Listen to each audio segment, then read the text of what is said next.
What's up everybody? I am so happy to see you today. In this video, I'm celebrating my 5 years of full-time travel. And in this video, I'm going to share with you the secrets and the lesson I've learned along the way in hopes to help you if you also want to be a digital nomad or if you also want to start traveling full-time.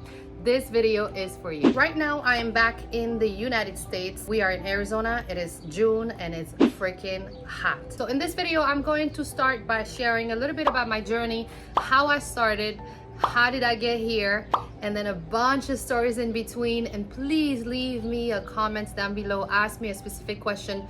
I'm an open book. I'll be happy to answer you. And I'm also on Instagram at Traveling Nomad Queen. So feel free to follow me there and send me your questions there as well.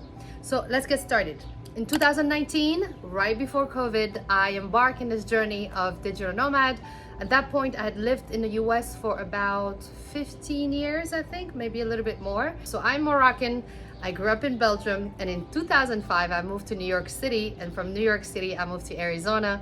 And then I started my journey of digital nomad, and I can tell you my life have changed in major ways since I've been traveling. So in this video, nothing is in order. I'm gonna give you tips and things that comes to mind. I wanna kind of have this casual conversation with you, and I'm gonna cover a few things that I think are important if you are going to be traveling. And so let's dive in. So after 5 years of intense travel, I have traveled to over 40 countries. I've traveled alone and I've traveled on a budget. So I started my journey as a digital nomad in 2019, and the first year was really the most difficult. Why? Because I had to learn how to navigate different countries with different languages and also the money. So that can get a little complex. So I'm someone who's like a hyper thinker. I had planned everything, and I had a little bit of saving, but I didn't have credit cards. I still don't have credit cards. I have maybe one credit card with a $500 limit. So I've never been the credit card person. I'm the type of person that if I don't have the money, I don't buy it. So I was very good, and I'm still very good at budgeting and figure out, okay, where can I go from here with this amount of money? And I've always been on the hunt for new gigs because I work in digital marketing, but over the years this got really better. I ended up opening my own agency, Evali Media, and by the way, I do have another YouTube channel that focuses just on that, how to make money online, digital marketing, social media, and all that good stuff. So I'll put the link down below if you want to follow me there. And then I had to figure out a way to save money. This is when I stumbled upon house sitting, and that literally changed my life.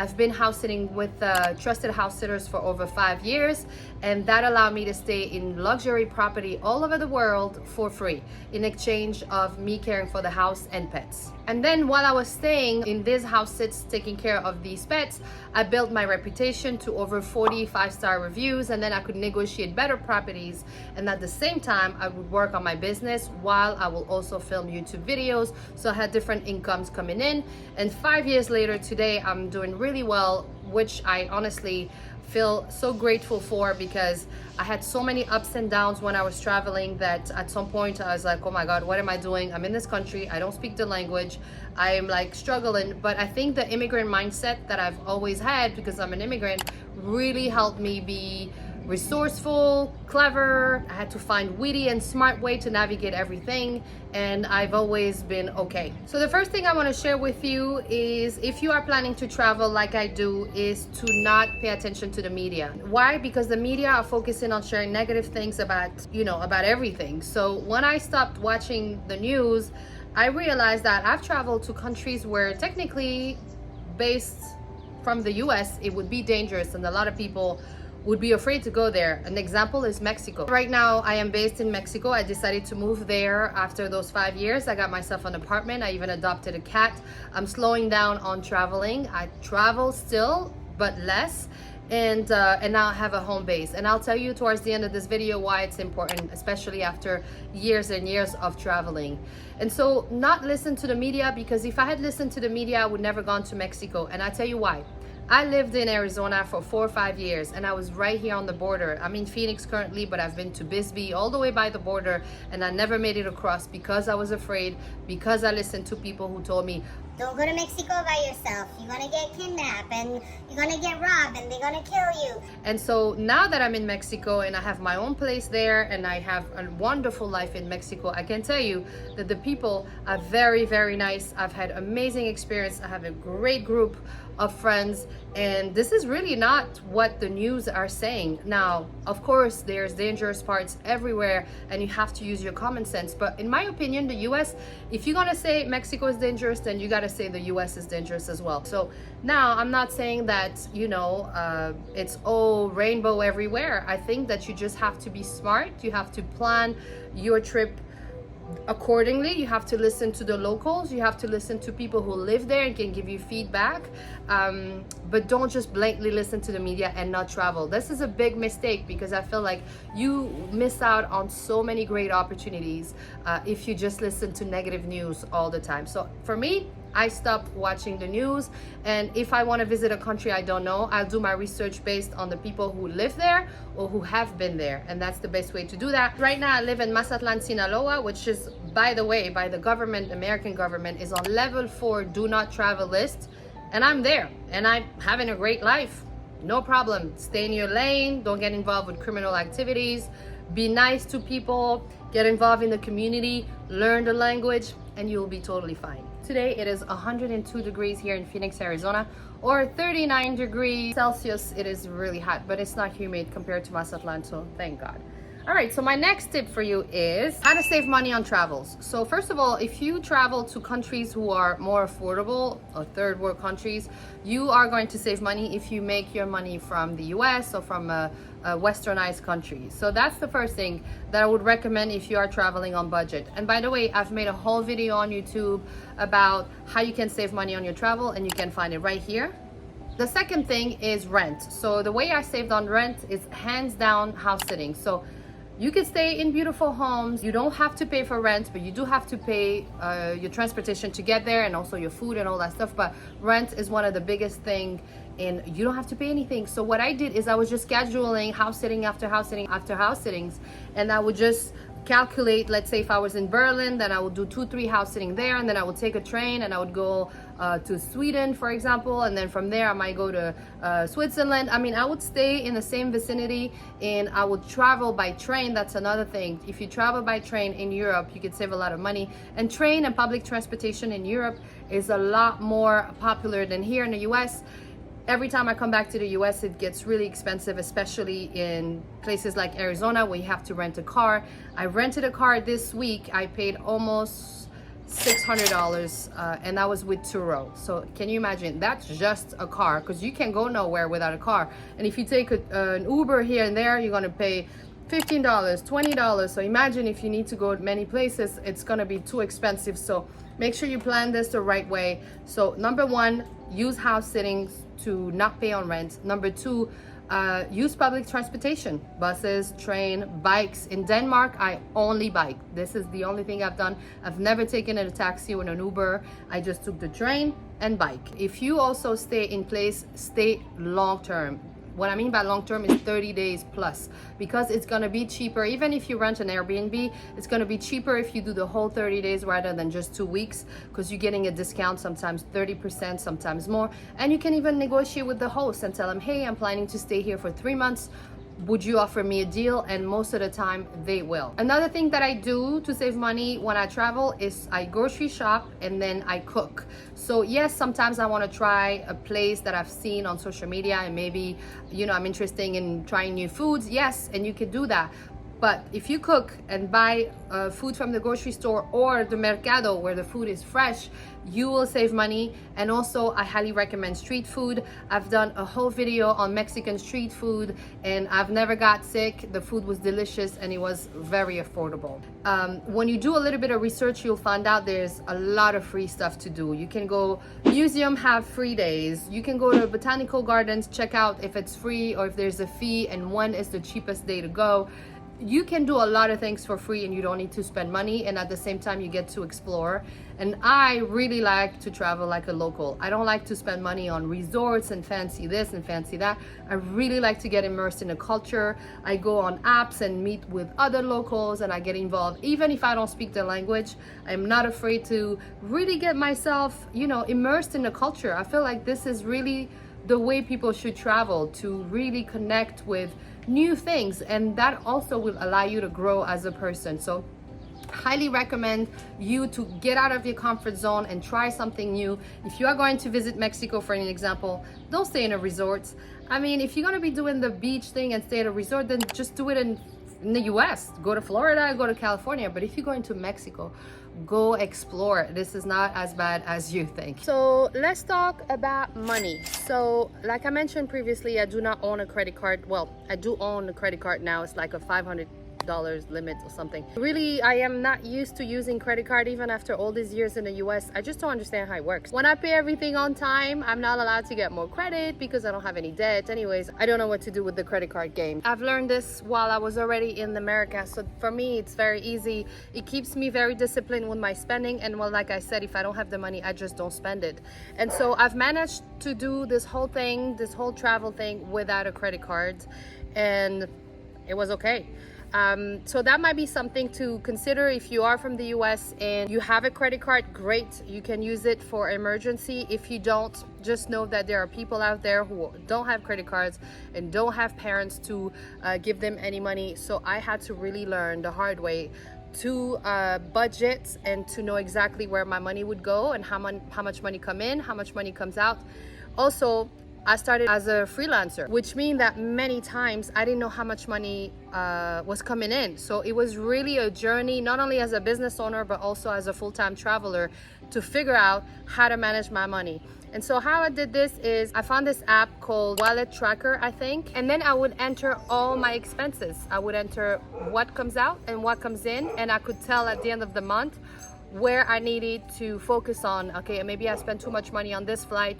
Maybe I spent too much money here. And then I would cut down and I would manage a budget like this. Winston, everybody, who's running like a maniac. I don't know if you can see it. Viens ici. Come here, Winston.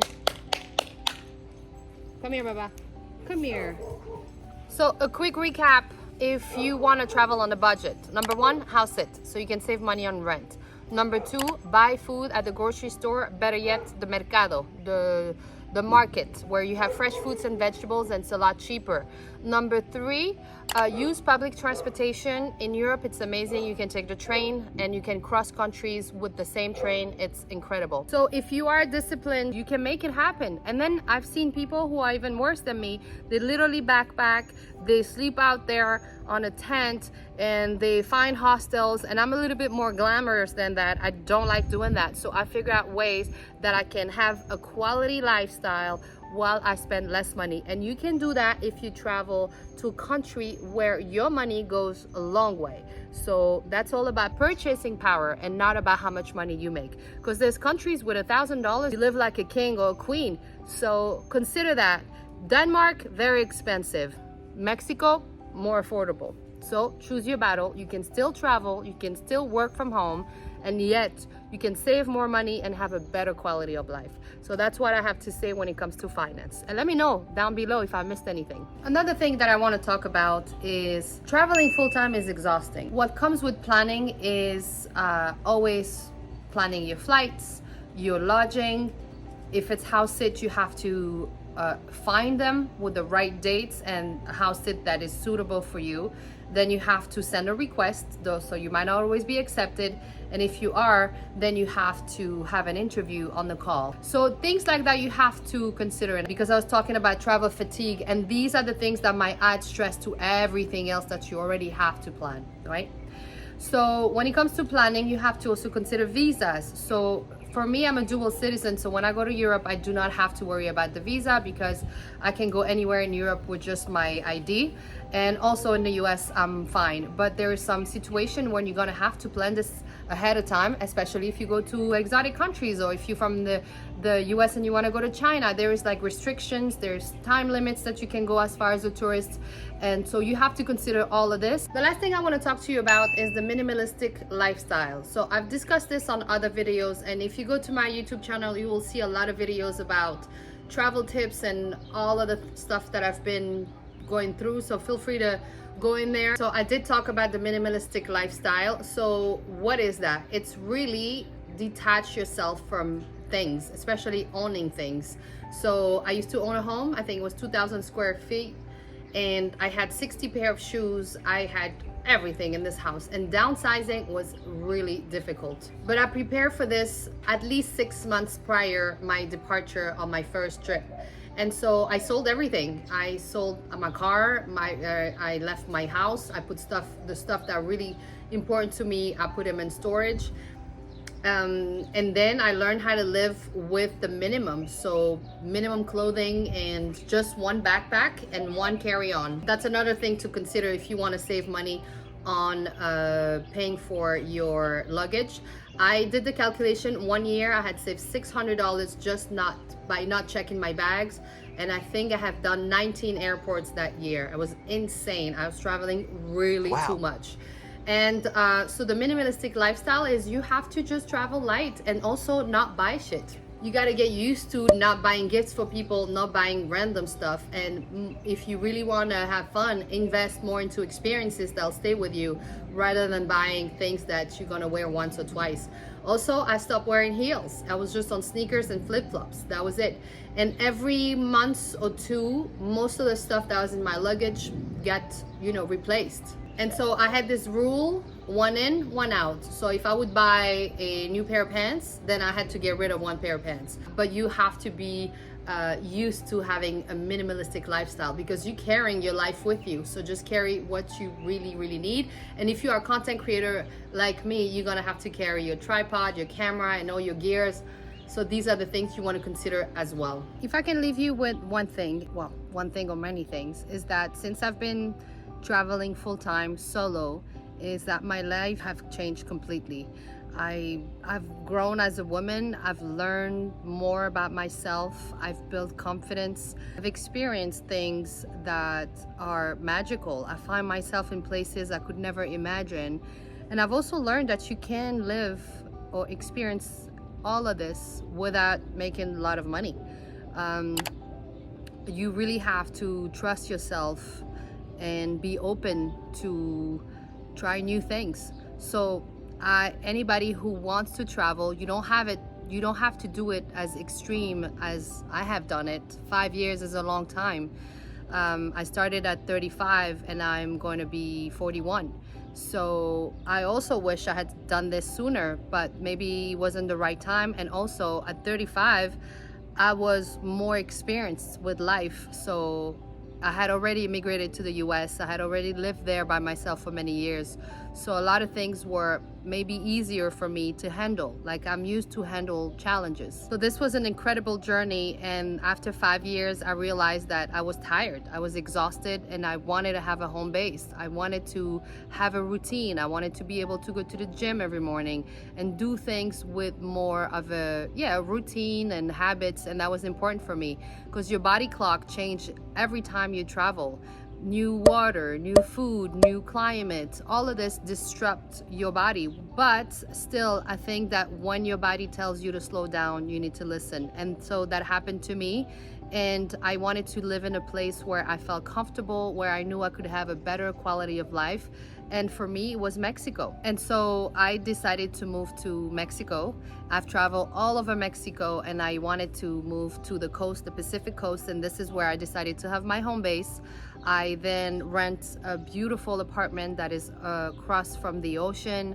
I have a trainer now. I go to the gym every morning. Well, not every morning, but I go to the gym a few times a week. And I can do things that I could not afford in the US. And I was making more money when I lived in the US. So for me, I think I'm living the life of my dream now. I always thought it was going to be in the US, but I'm actually okay now to not live here anymore. But I come visit. I'm here in the US, I have my friends, I have strong bonds with people, so I'd love to come visit. So I hope this video really will inspire you to travel. There are ups and downs. I've made video about the pros and cons of being a digital nomad, so make sure to check it out. But overall, it's an amazing, fascinating experience, and I highly recommend anybody to try it at least for 1 year and see how you feel about it. And then lastly, if I missed anything or if you have any questions, please leave them in the comment down below. Follow me on Instagram, and don't forget to share this video with someone who might find it beneficial. Once again, thank you so much for watching. Do not forget to like, share, and subscribe, and I'll see you on my next video. Bye bye from Arizona. Bye.